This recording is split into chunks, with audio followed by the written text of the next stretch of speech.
Thank you, and welcome to afternoon session. We're going to be covering an exciting topic, as always, insurance and disaster planning. But hopefully, as always, one of the key issues that I hope to communicate is a couple of nuggets that you can take back to your operation and utilize within your company that will benefit you in both short-term and long-term. Before we start, again, Mike Schofield, President and CEO of Minico. We've been in the business for 45 years. I wanted to tell you some tidbits about myself before we get going into the presentation today. Basically grew up in Texas. We spent many years in my youth there and a lot of my adult time in Texas. I grew up on a small ranch, about 200 acres with registered Black Angus cattle. And 200 acres, if you're from Texas, you know that's basically a holding pen or a corral. It's not a big acreage in Texas. Went to school down in Beaumont, Texas. And I can proudly say that my parents didn't have to pay to get me into college. But full disclosure, after 6 years, I know there was some funding that was transferred in order to get me out.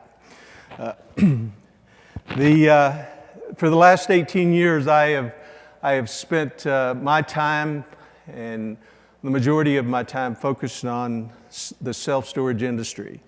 And I, like you have, I eat, drink, and sleep self-storage.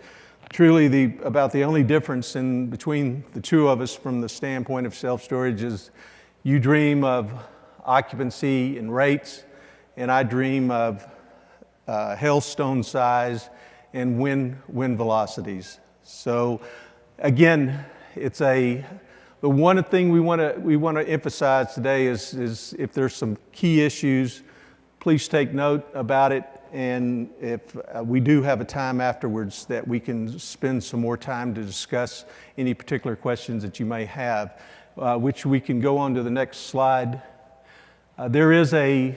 Hopefully we'll wrap it up, but the goal is to wrap this up in about 50 minutes. And there will be 30 minutes after that. There's a room down the hallway that I'll be available to answer any additional questions about the presentation. So let's begin. One of the first things we're going to talk about is truly risk and perils that you're faced with on a daily basis. And a lot of it has to do with geographically where you're located. A lot of it has to do with a variety of other operational issues, but let's look at some of the key risk and perils that we're faced with on a regular basis. And commonly, I've seen a lot more fires over the last few years in the self-storage industry. There's a lot more self-storage facilities. As many of you hear, there's a lot of headline type issues. From the standpoint of wildfires in California and a lot of other states. Hail losses have truly been devastating and created catastrophic situations throughout the U.S. in a variety of different geographical areas.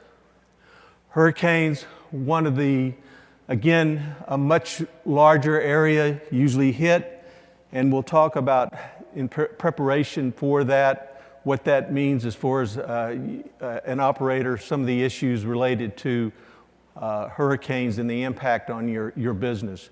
Tornadoes, again, sometimes you can't prepare for a tornado as quickly as in terms of a hurricane, and there's things that you need to do in preparation for a tornado. Windstorms, again, windstorms can impact you and can have a catastrophic, put you in a catastrophic situation. Floods, we've seen a lot more floods over the last few years. Significant amount in 2018, a significant amount of the U.S. counties were impacted by flood events. Crime and slip and fall, one might not think about those in reference to, in terms of a catastrophic event, but in today's society, when we're dealing with social media where an event occurs and within minutes it's spread throughout your community in terms of what has occurred, crime and slip and falls at your facilities can cause you to execute your disaster plan on a very expedient basis in order to, as quickly as possible, squelch the type of information that's flowing throughout your community. Earthquakes definitely can be devastating, and we've experienced earthquakes throughout the years and can have an impact in both not only the property damage, but also to you as an individual, but the tenant, and also it impacts the community as a whole. And then sinkholes, even though we don't see these as often, again, geographically, there's a variety of different exposures geographically, and sinkholes, again, can cause a disaster-type situation for you as an operator. Here's a couple of others that we'll talk a little bit more about. Quite unusual. Anthrax. We're going to talk a little bit more about some case studies on heat lamps, candles. These are all situations that have, from our experience, have created catastrophic situations and caused the operator to implement a disaster plan. Cyber is becoming more and more prevalent in terms of an exposure, and especially for the small and middle-sized business. And it's an area that, in all honesty, we've not experienced a lot of claims in this particular area, but it's becoming more and more of an exposure to you as an operator, and so it's something that we'll touch on, and I would definitely say do more research in terms of meeting with your agent and learning more about cyber and your particular exposure within your operation. So let's talk about disaster planning. One of the things I might mention as we move into this particular area is we really want to focus on, when it comes to disaster planning, it's critical that we focus on the pre-planning aspect of disaster planning in order to be ready for that event. You can't start winging it once something happens at your facility. You need to be prepared. And so part of this preparation involves creating a written plan. And as it notes up there, to review this written plan on a regular basis, at a minimum on an annual basis, to make sure it's up to date. And then the key element, one of the key elements, is that to provide this ongoing employee training to reinforce what you've written in the plan. And that's one of the, again, you want to practice in terms of elements that can be practiced prior to a disaster. And again, I know that many of you are smaller operations, but whether it's one person, two people, it's important that that individual be familiar with the disaster plan and know what to do in the event something does occur. And then one of the things we recommend, highly recommend, is share your disaster plan with your local police and fire department. I know that a variety of different operators out there actually have the fire department come on site and do training on their facility site. This is a good way to, in terms of a fire or any other type of disaster, to help prepare your people, and help your first responders know and understand your particular layout of your operation. A couple of tips that, in terms of a written disaster plan, and there's a lot of written material out there. In fact, I was talking to someone that's promoting and developing the SSA's disaster plan, actually enhancing it. And so one of the things we recommend is either utilize your state association or your national association. They have templates that allow you to review those templates and then basically develop your own plan for your particular operation. And then also work with your insurance agent and your attorney to create your customized plan. I can't underemphasize the importance of your independent agent when it comes to disaster planning, not only in pre-planning, but also the insurance coverages that we'll be talking about here in a few minutes.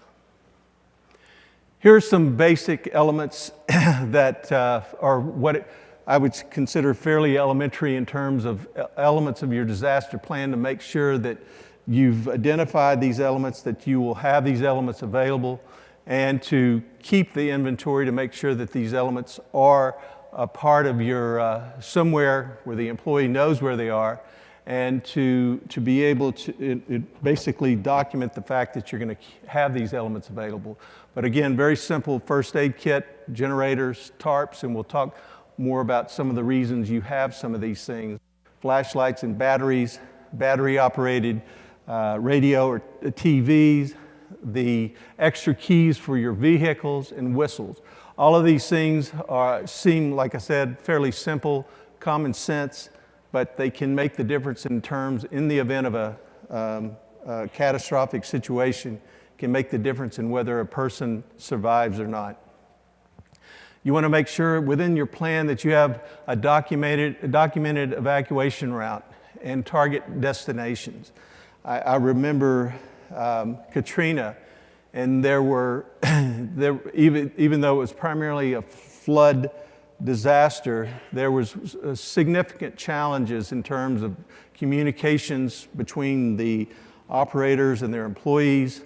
There were discussions back and forth about not knowing where their employees were. So this is one of the critical pieces to the disaster plan, is to make sure you've documented the evacuation route and everyone knows where everyone's supposed to go in the event of an event. And then sometimes from emergency shelter plan, when you're dealing with a tornado or something where it's very quickly comes upon you, you want to make sure that everyone, all your employees, and even if you have tenants on site, make sure that they know where that there is an emergency shelter. Critical part of a disaster plan is just the listing. Just making sure, just having list of your police and fire, your insurance agent and attorney, and employees and their tenants. One of the items that probably is important that we didn't list up here, that's as we developed this presentation, we realized is also to include your utility companies as on your important contact list in the event of a disaster. As far as vendor and supplier contacts, one of the things that we highly recommend, and it's yet a challenge, but in terms of in the event of a disaster, demand of building materials, labor becomes very, very, it's something that is critical in terms of getting your business up and running again. So we highly recommend that you work with your suppliers for the building materials, the labor, and prearrange in terms of basically, I would say the simplicity of this is to get yourself higher on the priority list. In the event that there is a hurricane or a tornado, you've already have a relationship with these various suppliers to get to you as quickly as possible. Again, the lower you are on the list, the longer it's going to take in terms of getting your operation back up and running. And there's a lot of cost associated with that, which we'll touch on in a few minutes. Another type of service is restoration services. Again, pre-planning, having a relationship with these restoration companies prior to the disaster can make the difference in terms of you getting up in your operation back into operation as soon as possible. And then, of course, you want to make sure you've got licensed, insured contractors that you have relationships with that can help you get your repairs done and get your operation back up. From a standpoint of business continuity plan, the key element here is what do you do in order to stay in business through this process? I think one of the most simplest examples is, and we've had this case in the past where there's a fire, the rental office is damaged, whether it's tornado, fire, whatever, and we've had to go out and rent either a mobile home, mobile trailer, whatever it took, in order to continue the business. That's when we're talking about business continuity. There's a lot of complex elements associated with it, but the key thing is what steps do we need to take in order to continue our business? It could be advertising in order to, it could be costs associated with communicating to your tenants. There's a variety of different things, but it's about how do we stay, what is the process that we're going to go through in order to stay in business once subsequent to this large disaster.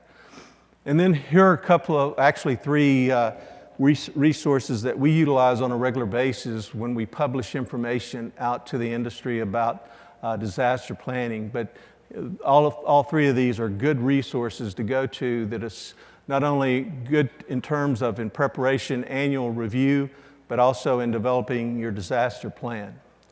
And then insurance is a critical piece, not only pre-planning, but the insurance element is critical as we talk about the disaster planning.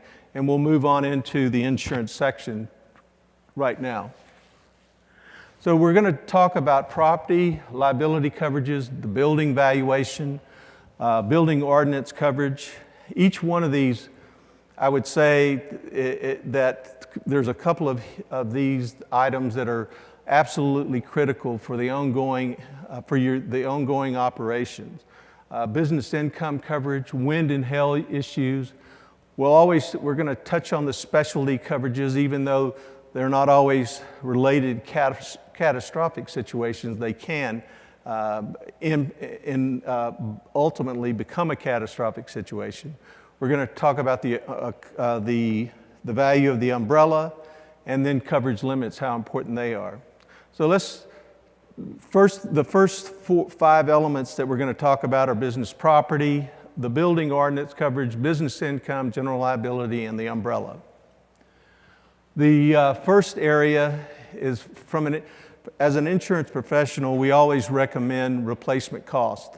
And I know that is commonly a area that creates some challenge for an operator. And sometimes an operator feels like they can rebuild a facility for less than what the insurance company is saying they need in order to replace that facility.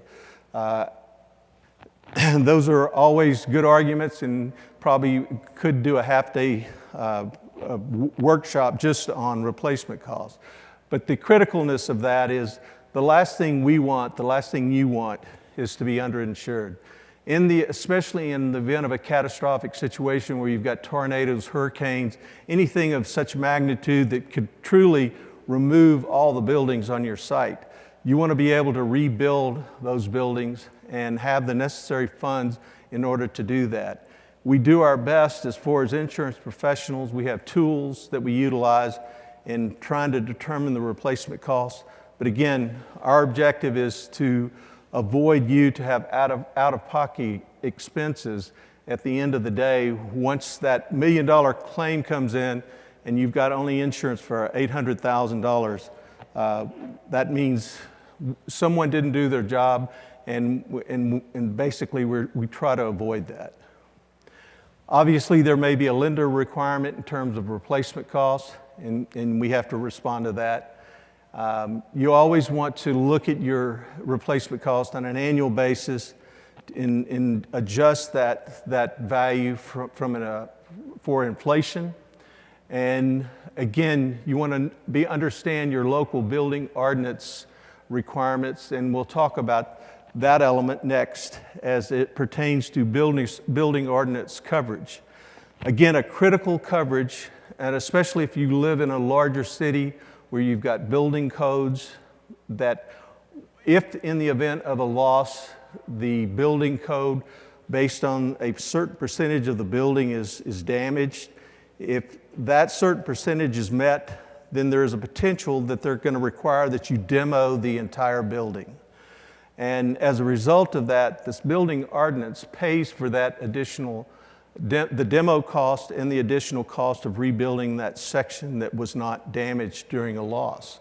So this is a very important coverage, especially from a catastrophic standpoint, that you want to be familiar with and work with your agent and understand more about that particular coverage. They may also, in terms of a very simple example regarding this particular coverage, may require that you rebuild with sprinkler systems. Normally, if you don't have this coverage, that sprinkler system is not going to be covered under your insurance policy to install that sprinkler system.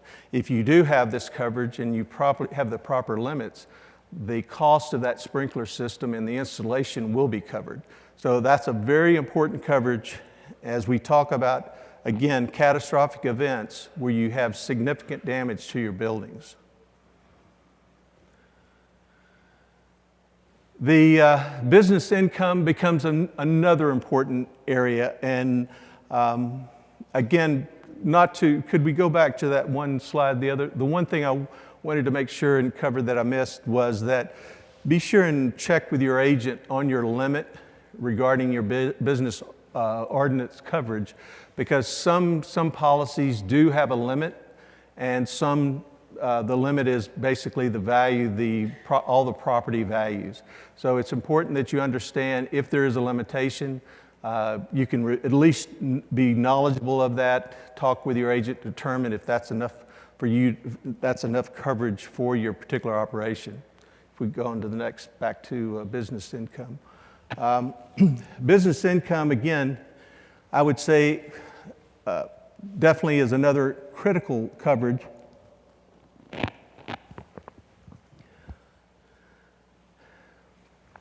Most of your coverages, most of your policies today in our industry are covered under what is called business owner policy.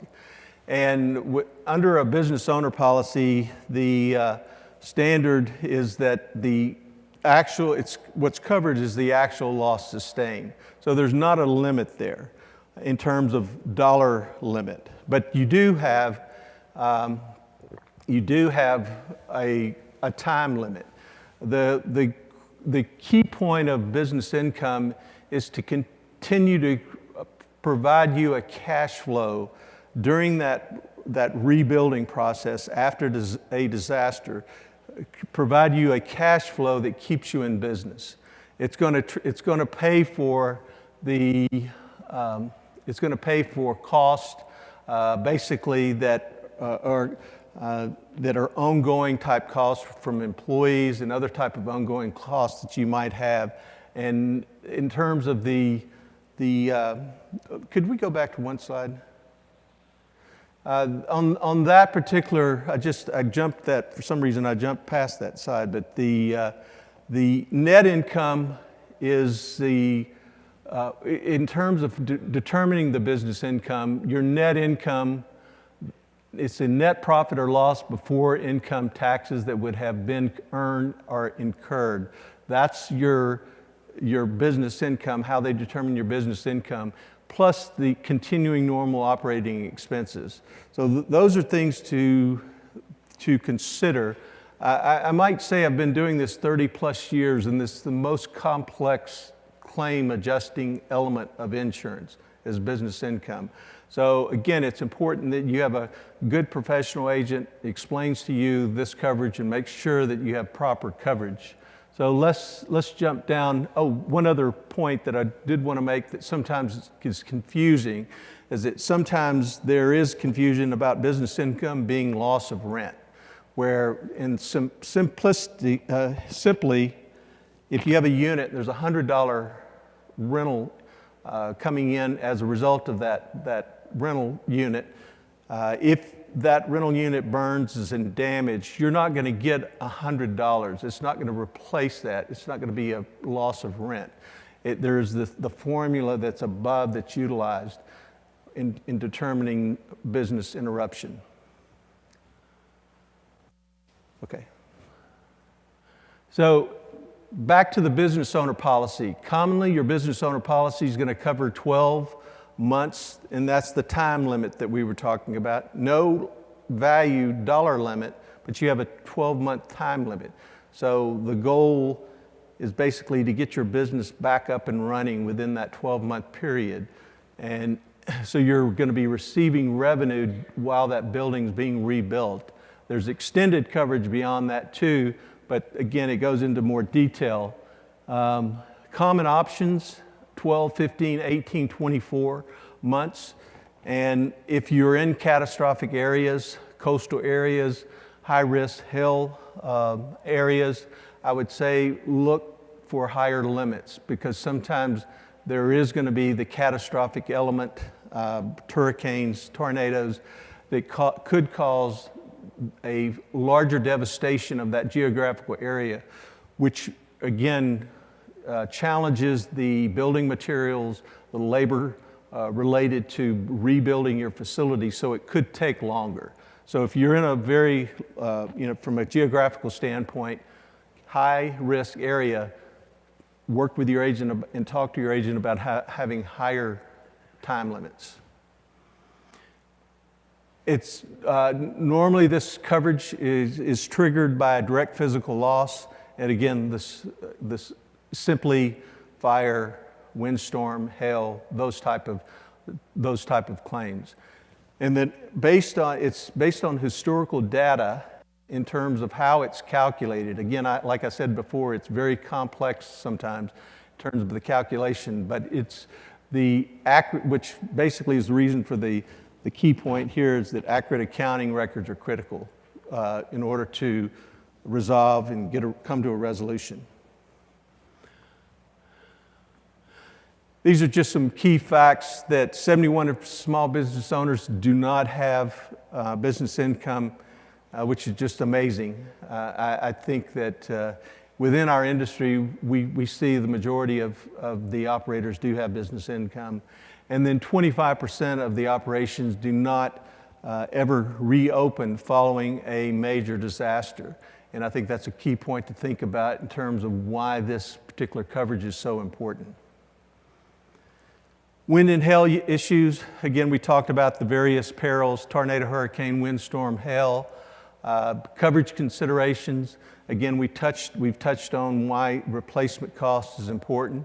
Actual cash value, it's good that you understand if you do have actual cash value, you could have buildings, roofs, ACV, and again, actual cash value just means there's going to be a depreciation associated with the age of that roof or the building.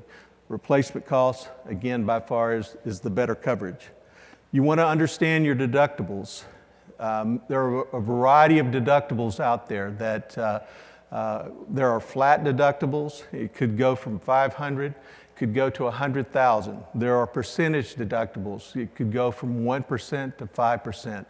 It's critical that you understand. Your agent, work with your agent and have them explain what that means. On a $2 million building, a 5% wind and hail deductible basically means you're going to have a $100,000 deductible. Usually those percentage deductibles apply on a per building basis, but in a catastrophic situation, you might be talking about all of your building. So you could be looking at a $2 million total loss, 5%, $100,000 deductible.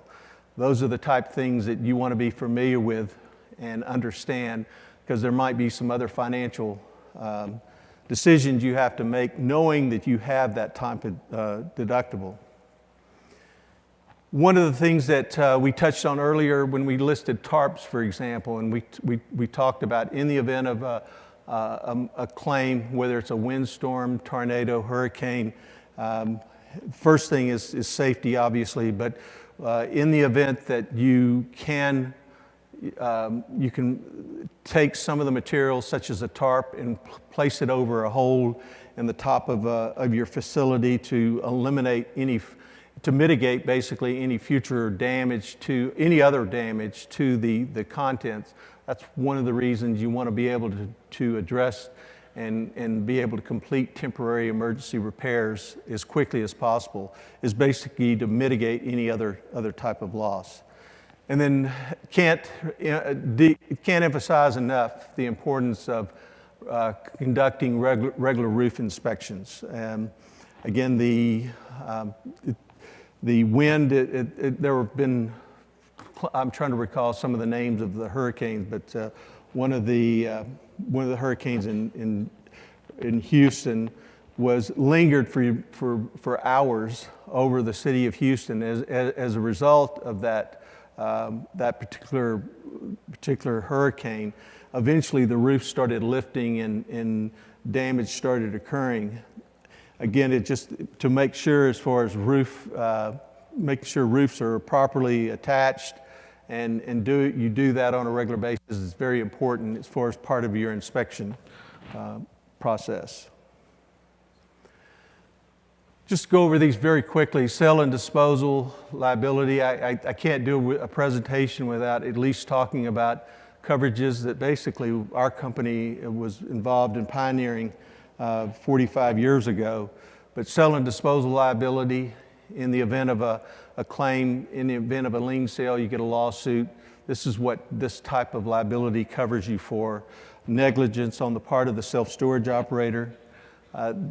Probably more of, usually it's a single event, so it doesn't fall under a catastrophic event. But I do mention these because some cases, again, going back to what I was saying about to the social media today, a sell and disposal claim could create some negative public relations situation for you. And so it's critical that from again, disaster planning, if that develops within your community, that you address it very quickly and you utilize your disaster planning in terms of how you might approach that.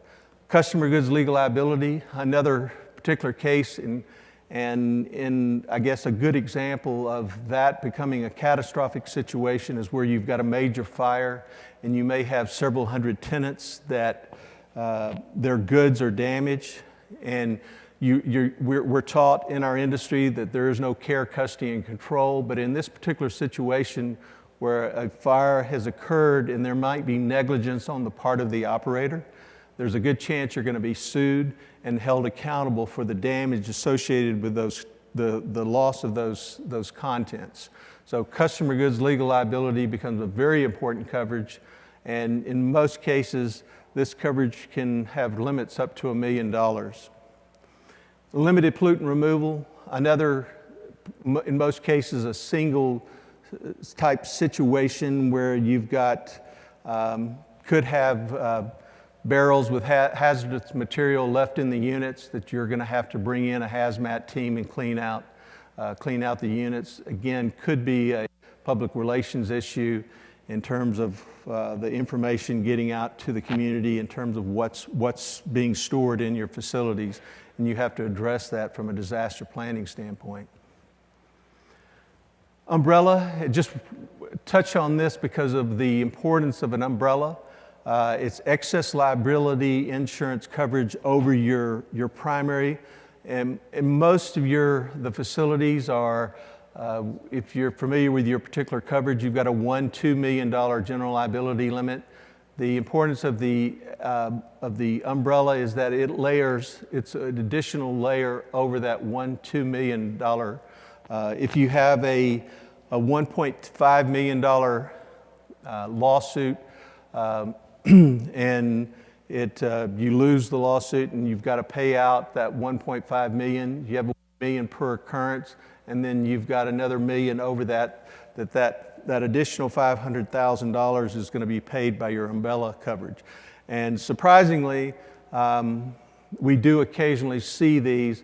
It's not often, but again, I can't tell you which one of you are going to have that happen to you at your facility. So it's one of those situations where we highly recommend considering an umbrella when you write you're on top of your 1-2. Here's just a quick visual of the various, your commercial general liability, customer goods legal liability, sell and disposal liability, auto, employer's liability. And then basically you've got a $1 million limit, and then you've got another $1 million over that. But it's just a quick visual for you to see. Normally, in order to have a $1 million limit, all your underlying have to be at least $1 million also.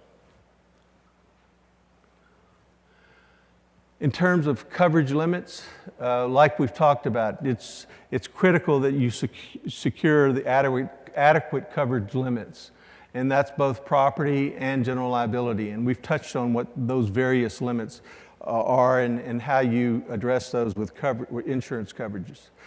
We always like to say that sacrificing your a limit to reduce your premium may create the catastrophic situation. So be careful when you're trying to reduce limits or reduce coverages in order to save money.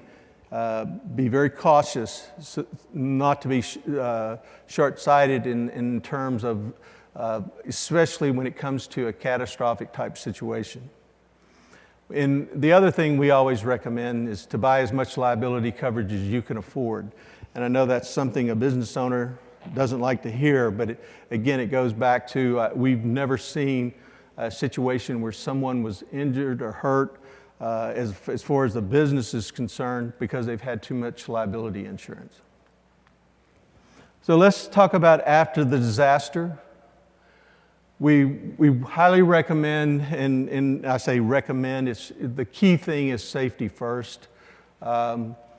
In the event you are there and it's a situation where you're still on the premises, obviously with hurricanes you're going to have enough advance notice. Tornadoes you may not, earthquakes you may not, but you want to safety is the first thing that should be on your mind, and you want to call for emergency assistance if needed.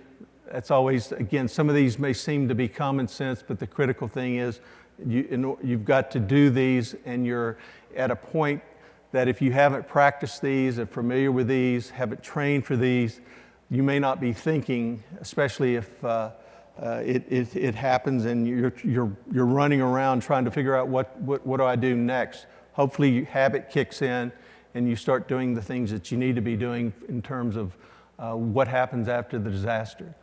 You want to make sure that the employees, as we touched on, safety is the first thing. Make sure your employees, customers, and the public are safe. You want to do that by, again, if people are on site, you want to check for down power lines, leaking gas lines, and again, immediately contact your utility companies if you see something of this nature. You want to secure the premises, and you'll see some photos in a few minutes of some of the catastrophic situations we've had. And as we go through these photos and you look at the various photos, think about these elements and why they would be important in terms of to make sure that no one else is injured or there's no additional injuries, and you're trying to keep everyone safe and you're trying to secure the property. But basically whatever you have, and again, these are type of things from an inventory standpoint that you want to have prior to the disaster, but you want to put up caution tape, traffic cones, barriers, signage, whatever it takes, sawhorses, in order to avoid allowing the public to get into to the facility. And we've had numerous hurricanes, fires, where these things, again, have gone up very quickly. And again, as a result, we were able to secure the premise, and again, to mitigate any future loss and any bodily injury to anyone that might try to get onto the site. A few more key things that you want to do after the disaster is obviously call your insurance agent, file a claim. You want to contact your affected tenants. We'll talk a little bit about this further, but some of this should be templates in terms of that have been already created, that are already in the disaster plan. because the key thing is you want to lay out in steps in your communications to your tenants what to do. You know, you're trying to create a comfort level that here's the next step. This has occurred. Here's the next step. We will be in contact with you. We will follow up with you. Do not come to the facility until you receive additional notification from us. Here's a contact telephone number in the event you have any questions, if you want to get a status update.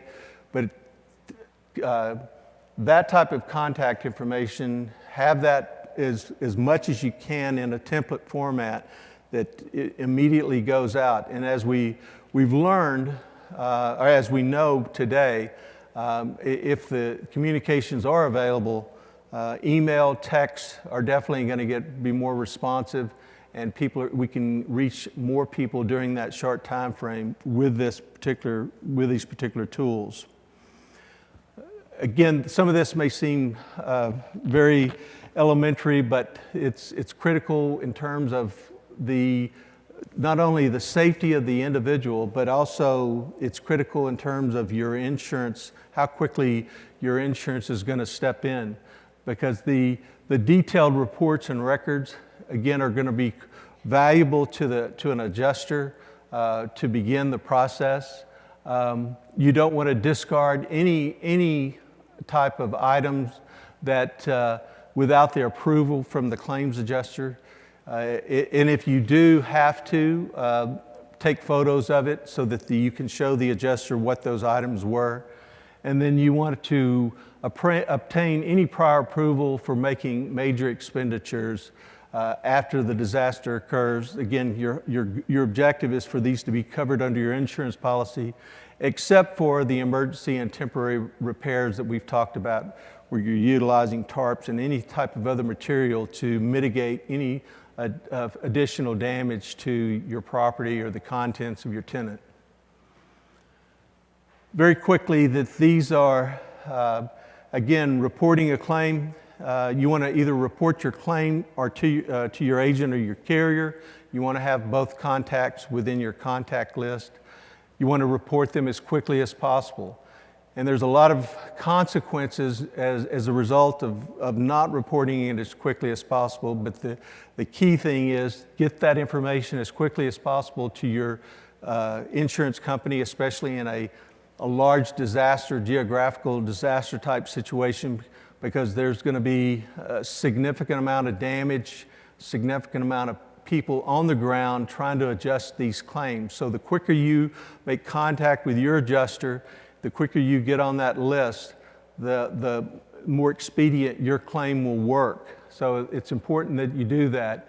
And a couple of other things, and some of this has to do with, from a liability standpoint, and the reason you want to report a claim very quickly is just evidence disappears, witnesses disappear. As we pointed out, the claim resolution is going to take a little bit longer if you don't report it quickly.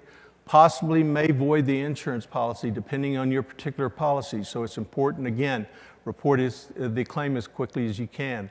Lawsuits can escalate if you delay reporting a claim, again, specifically a bodily injury claim to your insurance company. And do not, we always try to communicate, do not attempt to settle a matter on your own.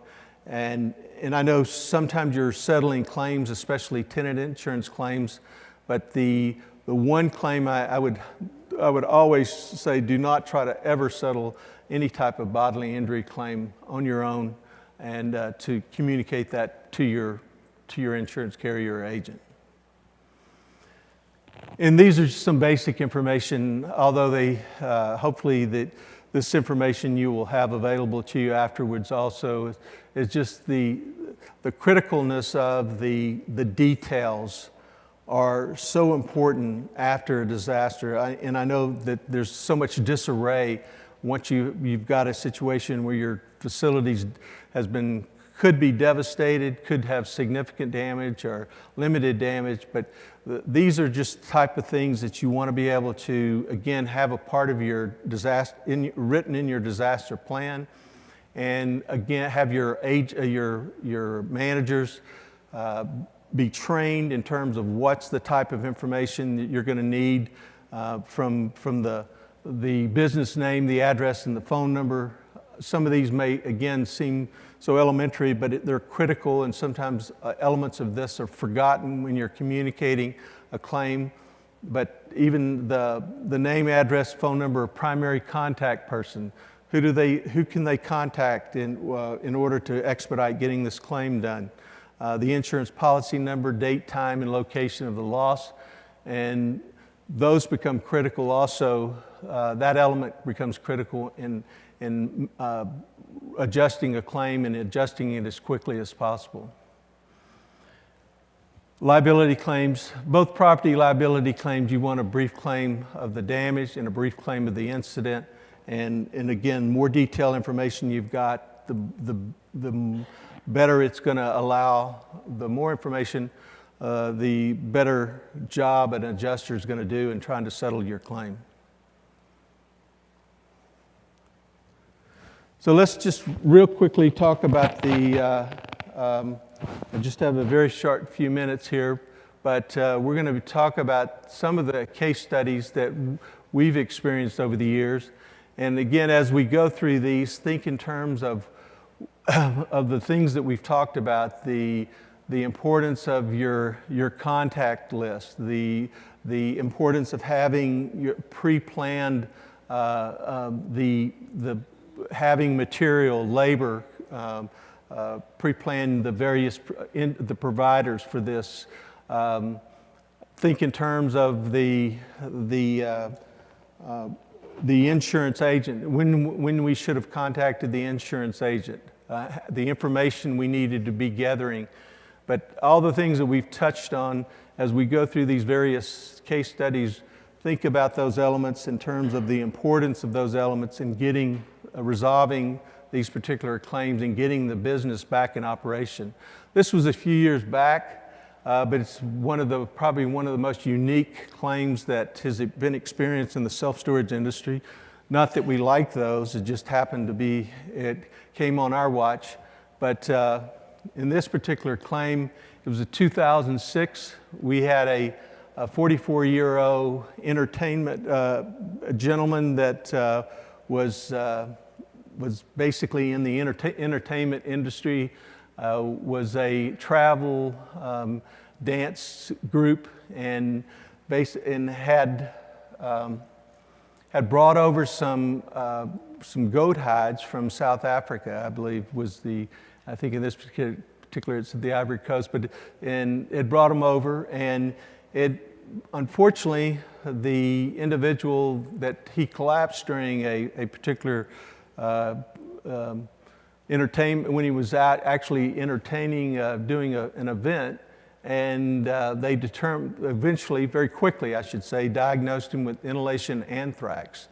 And as a result of this, we had a lot of challenges that began once this was communicated to us from an adjusting standpoint.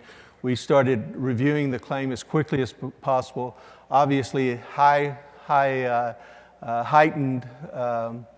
recognition in terms of what was going on. So, Dan, just on